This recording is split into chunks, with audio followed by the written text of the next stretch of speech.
Hi everybody, welcome back. Happy New Year. This is my first video of 2022 and I wanted to focus on something that I have been doing in some of my training sessions with the consultants I'm working with at the moment, and that is around building your desk and niching in a certain area. This is something that I did later in my recruitment career. I worked for an agency where we focused on a very specific area and I learned the benefits of working a niche desk. You get seen as a specialist in your area, especially by your clients. I found that I had a much better grasp of the candidates in that market, and you're known even to the candidates as an expert and specialist in that area. So in terms of candidate attraction, I found compared to when I wasn't in a certain niche specific area, that was a lot easier. At the moment, we're in a situation where there is a huge lack of candidates in pretty much most of the industries that we recruit for. So this could be a really great thing for you to give a go. Ultimately, what's the worst that can happen? If it doesn't work for you and you're not enjoying it, or it's not an area that you end up getting much success in, you can change it, you can go and do something else. So in coaching, we talk a lot about plan, do, review, and it is a cycle. It's almost in a circle. So we plan, we do, carry it out, and then we review it, and then we start that process again. And that's what I'm going to kind of break the topic down into today, is the plan section, the do section, and the review section. I use the plan, do, review cycle for lots of things I do as well, mainly because I want to make sure that I'm always reviewing and trying to improve things. Because even if I do something and it works really well and I gain success, it doesn't mean that I should just stick to that forever and never review it. There needs to be a reflection process, because there's always ways that we can grow and improve things. So for the planning section of niching your desk, first of all, it's good to think of an idea.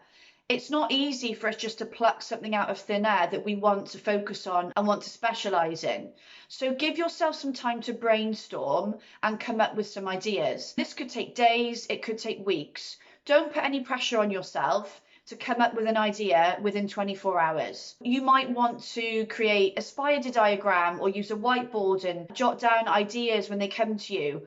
Have a notepad where you can put down your ideas. You might even want to discuss it with colleagues, discuss with your manager. Give yourself time to think about the area that you want to specialise in, because it's obviously got to be a good idea, but something that you're going to enjoy, that you're actually going to want to focus on. It's all well and good thinking of something that you think might please your manager or you believe you might make a lot of money in, which we want, obviously, but you also need to actually enjoy it, because if you're not going to enjoy it and it's not something you're passionate about, that will come across in how you're dealing with your candidates, approaching the role and speaking to your clients. It'll come across in things like your tone of voice.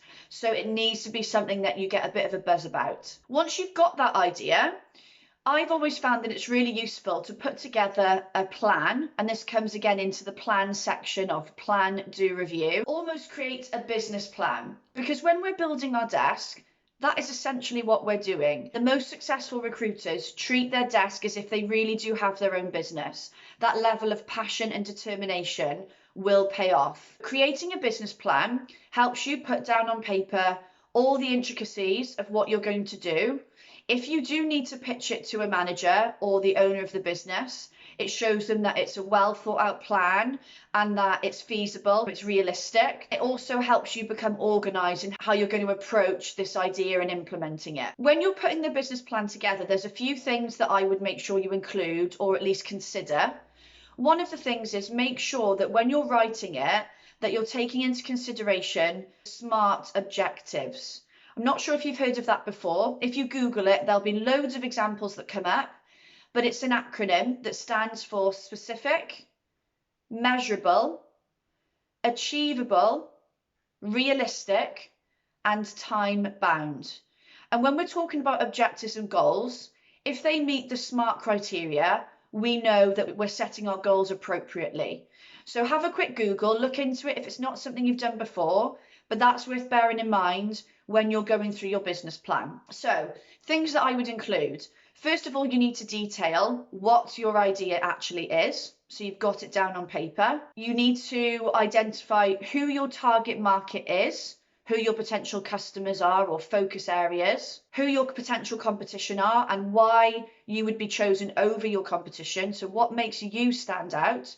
We all know that as recruiters, we've got millions of other recruiters up against us. There's so many recruitment agencies.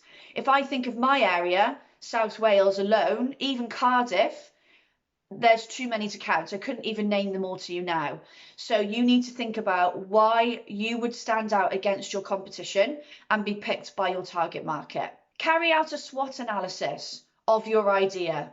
That stands for strengths, weaknesses, opportunities, and threats. And again, if you type this into Google, there are loads of examples that will come up. For the SMART objectives and SWOT analysis, essentially what you're doing is analysing the strengths of your idea and the opportunities, so the positives, which is what we want to do, but we need to be realistic and also look at the threats and the weaknesses of your idea. It's all well and good being positive, and I'm all for approaching most things with that kind of mindset. What you put out is what you bring into your life. But in these types of scenarios, if we're not thinking about the potential negatives, I don't even want to use that word, but the potential downfalls almost of our idea, then we may come up against challenges that we're not expecting. So by analysing the threats and weaknesses, we can start planning about how we can get around those. If you get to the threats and weaknesses and the list is huge and you've got minimal opportunities and strengths, it's also a good point to prompt you to think, okay, is this actually a strong idea? Do I need to change it? Do I need to think of something different? So it is a really useful exercise when you're putting together the plan of how you can niche your desk. If it's something you're struggling to get your head around, have a chat with a manager. I'm sure they've used it before, but you're also welcome to contact me and have a chat about this. My contact details are, as always, in the description of this video. In your business plan as well, you want to start thinking about the goals that you've got or the objectives over a time period. Maybe look at initially the short term, so you could do 3 months, for example, then look at 6 months for the medium term, and then 9 months for long term. You could change that. Long term could be 12 months, medium could then go down to 9 months or 8 months, for example, and you can do it however you like, or there might be a certain way that the agency you work in likes you to break your short, medium and long-term goals down.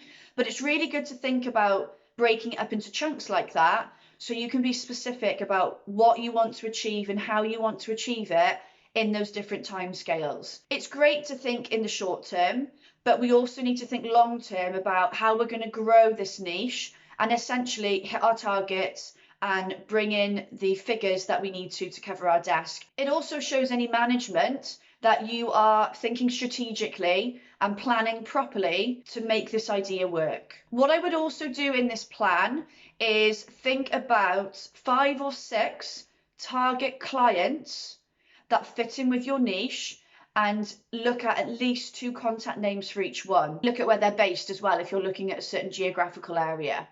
This is important because it's great to have the idea, but if there's no clients that you can really identify in that area, then there's not much point in it. As a 360 consultant, you need to be bringing in clients to have candidates to put in jobs to fill, to essentially place people and make any sort of money. So you need to start thinking about, who do I want to target? Who are the companies? Who are the hiring managers, the decision makers that I need to be contacting? Try and get contact numbers, look at where they're based. That is really important. And again, will show any management that you need to pitch this idea to that your idea is feasible and that you've thought about essentially who is your target market. The last part of the planning section, if you have a manager or you have a director, for example, that would need to approve this idea, you then need to show them your plan. You may need to even pitch your idea and show them that the planning you've done is feasible. I know I keep saying this, but it's great having an idea, but if there's no plan behind it or structure, then it's going to be really hard for you to implement it. So that would be the last part of the planning section, is getting approval or at least discussing your idea with somebody more senior so they can approve it and you can get onto the do section. Now we're in the do part of plan, do, review. It is what it says on the tin. You've got to implement your idea. You've got to start carrying out your business development with your target clients. You've also got to make sure that you've got the candidates in this area. It's all well and good you picking up these clients and them giving you jobs, but if you have no candidates whatsoever in your talent pool, then you are on the back foot and you're starting from scratch. If you're telling the clients that you are a specialist in this area, but then don't have the candidates, they're not going to then trust you and then may not even continue to work with you. So it's a fine balance. What you need to be doing is, yes, the business development, but starting to also source candidates for the jobs in this niche area. So you've got a nice healthy talent pool and then a nice healthy variety of jobs to work. And that is the key when you niche your desk, is spending an equal amount of time on both. The review section is really important, and I think this is something that I know I have in the past as a consultant missed out on, is reflecting and reviewing what I'm doing to spot any gaps, to keep doing something that works, but then so it grow and improve and learn from my experiences as well. So the learning part's really important. If you get to the review part and you realize, actually, there's things I need to change, or I need to try something different because this niche isn't working, that is okay. Do not see it as a failure. It's actually a massive plus that you have spotted those things and then created opportunities out of it to change things up and grow. It would be much worse if you didn't review and just carried on doing something that essentially wasn't working.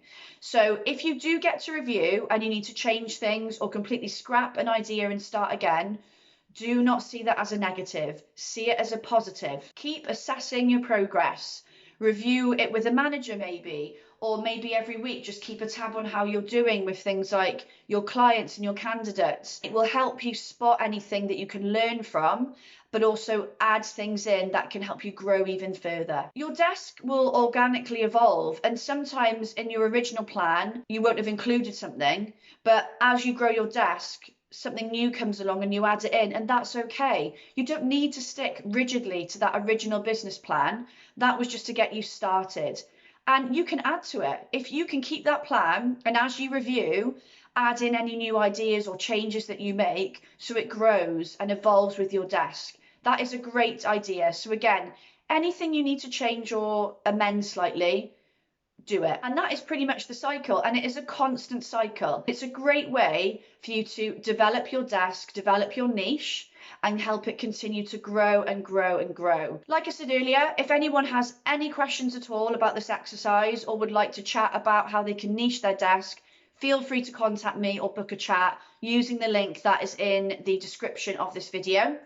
I will be releasing my videos monthly as I did last year, usually towards the end of the month. If there's any requests on subjects you'd like me to cover, please leave it in the comments box. I'd love to cover off things that you'd like me to talk about. I hope you've enjoyed the video, and I will speak to you soon.